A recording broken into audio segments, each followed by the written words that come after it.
नमस्कार, आप देख रहे हैं एनएमएफ न्यूज। मैं आपके साथ शबनम और मेरे साथ जुड़े हैं अभिषेक पुंडीर। 26/11 आतंकी हमले के मास्टरमाइंड तहव्वुर राणा को भारत लाया जा चुका है। भारत में एनआईए को कस्टडी दे दी गई है, लेकिन इसी बीच अब आतंक से प्रेम दिखाने वाली कांग्रेस के वरिष्ठ नेता दिग्विजय सिंह का एक बयान तेजी से वायरल हो रहा है, जिसमें वो 26/11 के आतंकी हमले के पीछे आरएसएस को जिम्मेदार ठहरा रहे हैं। ये वही कांग्रेस है जो समय समय पर आरएसएस के खिलाफ जहर उगलती नजर आती है। राहुल गांधी विदेश भी जाते हैं तो आरएसएस के खिलाफ ही एजेंडा लेकर बैठ जाते हैं। अब दिग्विजय के बयान पर कांग्रेस चारों तरफ से घिर गई है, क्योंकि बीजेपी ने इस मुद्दे को उठा लिया है और बीजेपी आईटी सेल के प्रमुख अमित मालवीय की तरफ से ट्वीट कर दिग्विजय के बयान को वायरल किया गया और उसे शर्मनाक बताया गया। तो मेरे साथ इस पर चर्चा के लिए अभिषेक जुड़े हुए हैं। तो अभिषेक, जिस तरीके से कांग्रेस लगातार आरएसएस के खिलाफ जहर उगलती नजर आती है और अब जब तहव्वुर राणा को भारत लाया गया है, 26/11 आतंकी हमले का मास्टरमाइंड है तहव्वुर राणा, 127 से ज्यादा लोगों की मौत का जिम्मेदार है। 166 लोग मारे गए थे शबनम, उसमें कुल मिलाकर 175 लोग मारे गए थे। 9 आतंकवादी उसमें शामिल थे। अमेरिका के भी 6 लोग, उसमें 6 नागरिक अमेरिका के भी शामिल थे। तो इस खबर पर बातचीत करने से पहले सबसे पहले तो हिंदुस्तान के सब 140 करोड़ लोगों को बधाई, हार्दिक बधाई के 26/11 का जो आतंकी था, मास्टरमाइंड था, वो हिंदुस्तान लौट आया है। सबसे पहले देखिए, सरकार कोई भी हो, मैं कांग्रेस पार्टी की और बीजेपी की फिलहाल बात नहीं करूंगा। सबसे पहले मौजूदा सरकार की इच्छा शक्ति जो उसने दिखाई है, उसे भी सलाम करना, उसे भी ये कहना कि उन्होंने बहुत शानदार काम किया। देखिए, जो लोग जांच से पहले ही बता दें दिग्विजय सिंह जैसे जो नेता हैं कि इसमें तो आरएसएस और बीजेपी का हाथ है, आरएसएस का हाथ है, वो लोग कैसे इसे हजम कर पाएंगे? ये तो बहुत छोटी सी चीज है शबनम। अभी जैसे ही ये आया तहव्वुर राणा, कांग्रेस पार्टी के एक नेता हैं, कौन से राज्य के, मुझे शायद उनका नाम याद नहीं आ रहा, उन्होंने तो ये मांग तक कर डाली कि भैया इन्हें वकील भी मिलना चाहिए।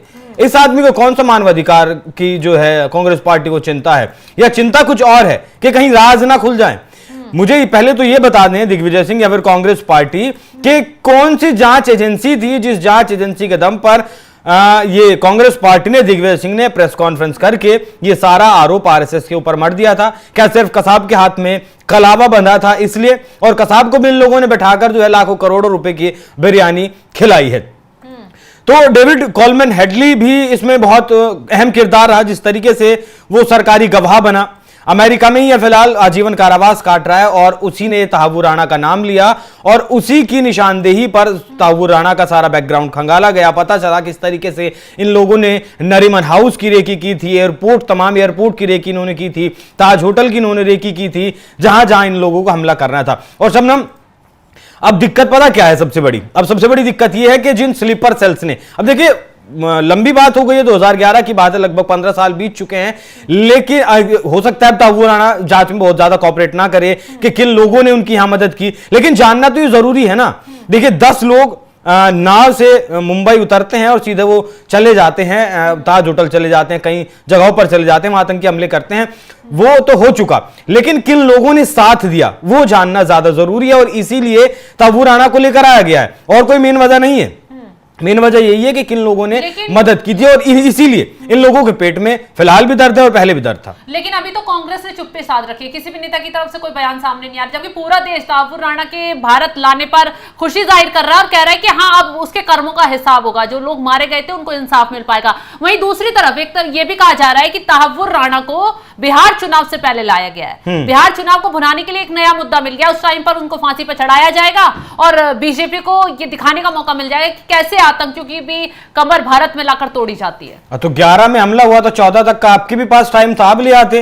भले कार्रवाई कुछ आपके वक्त में की गई, पीछे चिदम्बरम साहब ने भी जो है इस बारे में कई जानकारियां दी थी, उन्होंने भी प्रत्यार्पण की जो कार्रवाई है वो की थी, लेकिन इच्छा शक्ति जरूरी है। अब बिहार चुनाव है, उधर अमेरिका में अभी 4 महीने पहले ट्रंप आते हैं, भारत के और ट्रंप के रिश्ते अच्छे हैं। 2020 में सजा पूरी होती है, जो आजीवन कारावास की जो सजा इसे मिली थी तहव्वुर राणा को, 2020 में पूरी होती है। उसके बाद यही भारत सरकार अमेरिका को कन्विंस करती है, सबूत देती है कि आप इसको डिटेन करके रखिएगा, क्योंकि सजा पूरी होने के बाद एक बार जेल से अगर छूट जाता फिर कहां जाता किसी पता लगने वाला था, कौन से देश में जाकर रहता, किस आइडेंटिटी के साथ रहता, किसी को नहीं पता लगने वाला था। लेकिन वो एनआईए थी, वो भारत सरकार थी जो लगातार हफ्ते में 15 दिन में अमेरिका जिसके लोग जाते थे, शबनम बहुत आपको सुनकर हैरानी होगी, हर हफ्ते या फिर 15 दिन में, महीने में 2 बार 3 बार एनआईए के अधिकारी अमेरिका जाते थे, सबूत लेकर जाते थे, वो दिखाते थे अमेरिकी एजेंसियों को, वो एफबीआई हो, सीआईए हो या फिर वहां की पुलिस हो, कोर्ट्स हो, और ये विश्वास दिलाते थे कि भैया ये 26/11 का मास्टरमाइंड है, आप इसको डिटेन करके रखिएगा। हालांकि वहां सजा पूरी हो चुकी थी। बाकी देशों की सरकारें भी इस उपलब्धि, भारत की इस उपलब्धि की तारीफ कर रही हैं। इजराइल के दूतावास ने तो तुरंत बयान जारी कर दिया कि भारत ने बहुत अच्छा कदम उठाया और उसमें सक्सेस भी हासिल हुई। कांग्रेस पार्टी को तुरंत सरकार के साथ आकर खड़ा हो जाना चाहिए था, जिस तरीके से ये भारत का आतंकवादी है। लेकिन यहां कांग्रेस पार्टी और बीजेपी में दौड़ लग गई कि इसका क्रेडिट कौन ले। भाई वो लेकर आए हैं, उन्होंने प्रत्यार्पण करवाया है बीजेपी ने, वो क्रेडिट लेंगे, जाहिर सी बात है। लेकिन ये हमला जो आतंकी हमला हुआ था वो भी तो आप ही की सरकार में होता। मैं कुछ आंकड़े देख रहा था शबनम, 2004 से 2014 की अगर बात करें तो इस देश में 55 से ज्यादा आतंकी हमले हुए हैं। लेकिन अगर कश्मीर को मैं छोड़ दूं, बॉर्डर इलाकों में जो कुछ उरी हुआ, बालाकोट हुआ, उसे अगर मैं छोड़ दूं तो 2014 से 2025 तक देश के भीतर एक भी आतंकवादी हमला नहीं हुआ। सिर्फ तमिलनाडु के एक कैफे में एक बॉम्ब ब्लास्ट हुआ था, छोटा सा बॉम्ब ब्लास्ट हुआ था, वो भी कोई आतंकी हमला नहीं था। वरना पिछले 11 साल में इस देश में कोई भी बॉम्ब ब्लास्ट नहीं हुआ है। और आरएसएस को आतंकी संगठन जो लोग बताते हैं ना, ये लोगों ने, आपने देखा होगा प्रयागराज में एक मदरसा पकड़ा गया था जिसमें नकली नोट बरामद हुए थे, उसमें वो किताब बरामद की गई थी जिसमें आरएसएस को आतंकवादी संगठन बताया जाता है। और वो किताब मैंने पढ़ी है। तो यही है कि देश में कुछ भी वारदात हो जाए, कोई भी हादसा हो जाए, कोई भी आतंकी हमला हो जाए, कांग्रेस सिर्फ आरएसएस के पीछे पड़ जाती है। कभी आरएसएस को आतंकी संगठन बताती है, कभी आरएसएस को बैन करने की मांग कर देती है। आखिर आरएसएस से इतनी नफरत क्यों? बैन तो इन लोगों ने किया है, जवाहरलाल नेहरू के वक्त में 2 बार इन लोगों ने बैन किया है। लेकिन जब आप वायनाड में जब ये होता, भूस्खलन होता है, कुदरत की मार पड़ती है, तब वो आरएसएस के कार्यकर्ता होते हैं ना, वहां जाकर लोगों की मदद करते हैं। और स्वयंसेवक संगठन है तो दुनिया में सबसे बड़ा संगठन है, बिना किसी सरकारी मदद के लोगों की मदद करता है। इसमें क्या दिक्कत वाली बात है? 1993 से जोड़कर देखते हैं, जिस तरीके से 1993 में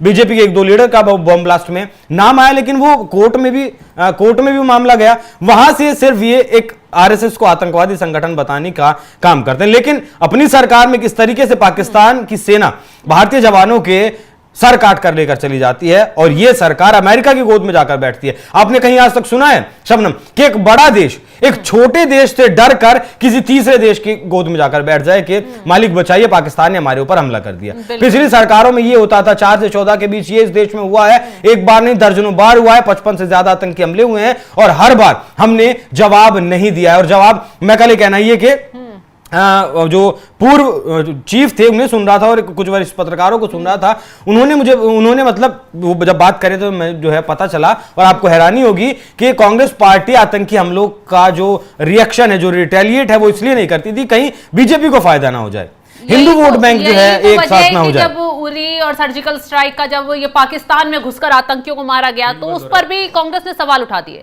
देखिए कांग्रेस कर क्या सकती है? कांग्रेस यही कर सकती है, कांग्रेस के पास मौका रहा, एक मौका नहीं रहा, लगभग 58 साल इन लोगों ने राज किया, लेकिन देश में लगातार आतंकी हमले होते रहे।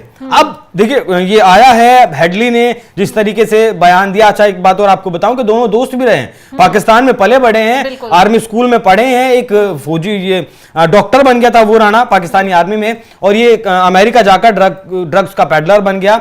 तब वो राणा ने अपना घर गिरवी रखकर जमानत बेल बॉन्ड भरे हैं कोलमैन हेडली के, लेकिन कोलमैन हेडली ने इसके खिलाफ जो है गवाही दे दी। और अब सवाल यह भी है कि किस तरीके से हेडली को नहीं भेजा गया और ताबू राणा का खैर प्रत्यार्पण हो गया। इसमें शबनम मेरे लिए तो सबसे ज्यादा खुशी की बात यही है कि भारत का जो आतंकवादी था वो वापस आ गया, और जितने लोग इनके साथ शामिल रहे होंगे उस वक्त, उन लोगों की अब परतें खुलेंगे। जो आपने कहा कि कांग्रेस पार्टी का कोई बयान अब तक सामने नहीं आया है, तो जिन मुसलमानों का खुद को ठेकेदार ये मानते हैं तुष्टीकरण की राजनीति चरम पर कांग्रेस पार्टी की पहुंच चुकी है। उस वक्फ बोर्ड के नाम पर लोकसभा में प्रियंका गांधी, सोनिया गांधी, राहुल गांधी नहीं बोले तो आतंकवादियों पर ये कैसे बोल सकते हैं? बिल्कुल, अब आतंकवाद के मुद्दे पर मोदी सरकार और आरएसएस को घेरने चले दिग्विजय सिंह अब बुरे खुद ही घिरते नजर आ रहे हैं, क्योंकि लोगों ने अब कांग्रेस पर ही सवाल उठाने शुरू कर दिए हैं कि जब भारत को इतनी बड़ी उपलब्धि मिली है, एक इंटरनेशनल आतंकी को खींचकर भारत की सरकार, मोदी सरकार भारत ले आई है और यहां उसके कर्मों का हिसाब किताब किया जाएगा, तो क्यों कांग्रेस को इतनी तकलीफ हो रही है? इस पर तमाम सवाल अब उठ रहे हैं और कांग्रेस चारों तरफ से फंसती हुई नजर आ रही है। फिलहाल जिस तरीके से दिग्विजय सिंह का बयान वायरल हो रहा है, उस पर आपका क्या है कहना? कमेंट कर अपनी राय जरूर बताएं और तमाम खबरों के अपडेट के लिए आप जुड़े रहें हमारे साथ। नमस्कार।